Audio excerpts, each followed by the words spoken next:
Hi, my name's John Dick, and in this development blog video, we'll cover 4 different skill sets: stealth, camouflage, awareness, and tactics. These skills dynamically change depending on external influences or choices you make with your character during game time. Before we start with the scat video, we'd like to say something about the unfair advantage of third-person perspective over first-person perspective. In the current video, we've recreated the worst-case scenario that players can experience in all third-person shooting games today. Not only that TPP is unfair over FPP, it's unfair in general since players on elevated positions have a huge advantage over other players. So far, there's no game that has provided a solution for this problem. Some games do offer split servers depending on the view, but in our opinion, that's kinda lame.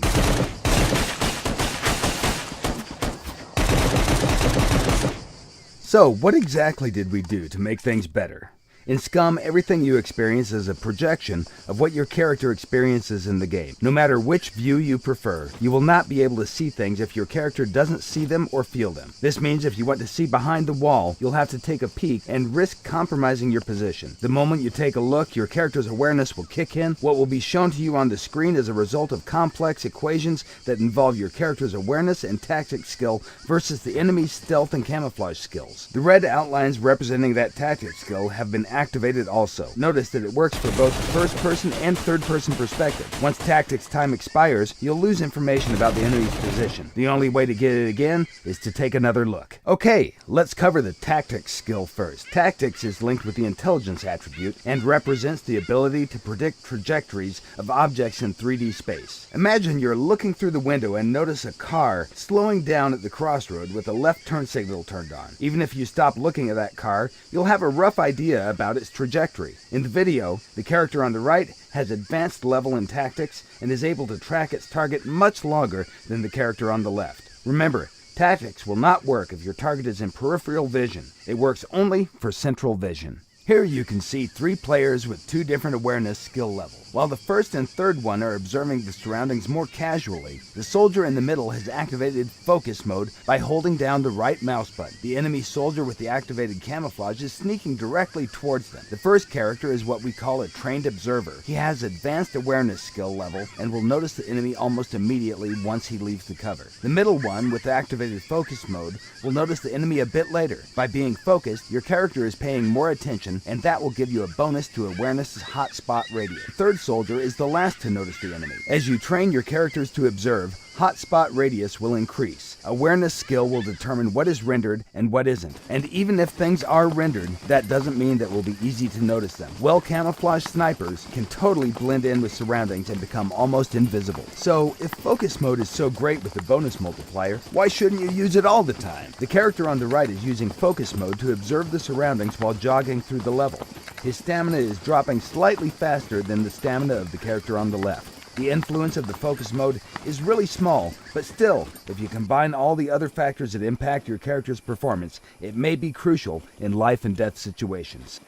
Awareness is defined by 2 factors, hotspot radius and fall-off radius. If the camouflaged objects are farther away and out of fall-off radius, your character will not be able to see them, unless he has some sort of magnification, for example, a sniper rifle.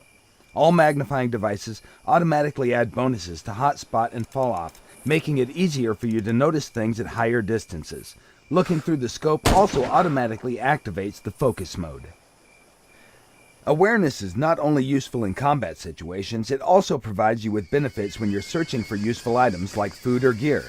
If you use focus mode, awareness will highlight the items within your spot radius. This will help you to see them from a distance, which is especially useful for smaller items.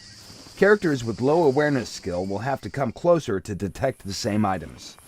During the nighttime, awareness spot radius is significantly reduced. Unless you find some kind of night vision device, you'll not be able to detect things with the same efficiency as during the day. A higher level of awareness will give you some additional benefits, such as the ability to detect imminent dangers. It won't work 100% of the time, but when you get notified, be sure to react swiftly, or you may lose your life.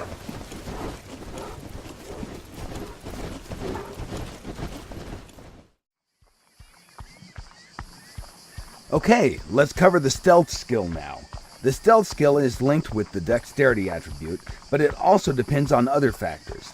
To determine the final level of noise that your character makes, we first analyze the type and amount of gear your character carries. Then we take into consideration the movement and ground material type.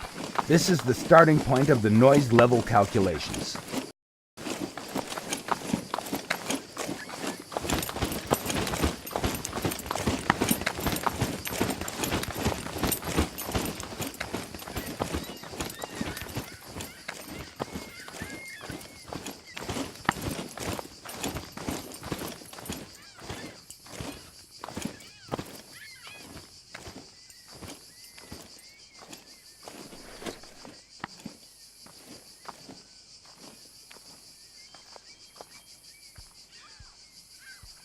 The next step is to factor in the overall weight of the character. Again, this system is fully dynamic, and it's linked directly with the character's metabolism. All things that influence body mass are taken into consideration, like fluid or food intake, for example. The larger the body, the more noise it will make.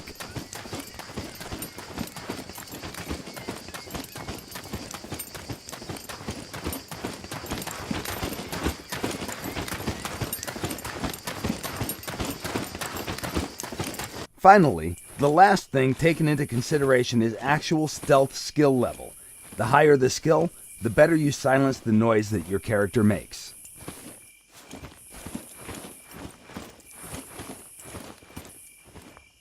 Modern gaming engines have many limitations.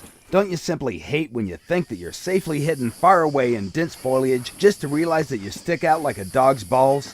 In Scum, our methods allow players to be equally competitive regardless of the graphical settings they use to play the game. The guy at camp is preparing some delicious beans. Let's call him Donald. 3 soldiers are approaching him over the hill. The left one, called Huey, is crawling through dense vegetation. The middle one, Dewey, is crouching his way towards the larger bush, and the right one is simply walking straight in the open like John Wayne in Sands of Iwo Jima. Let's address him as Louie. Notice that from the Donald's perspective, he only sees Louie. Dewey is well hidden in the bush, while Huey can't be seen because he's well camouflaged. On far distances, the game engine doesn't render foliage, yet still Huey is invisible until he decides to blow his cover simply by changing his stance. At that moment, his camouflage has been terminated and he becomes visible. The camouflage skill can only be activated in dense foliage when your character is prone and out of plain sight.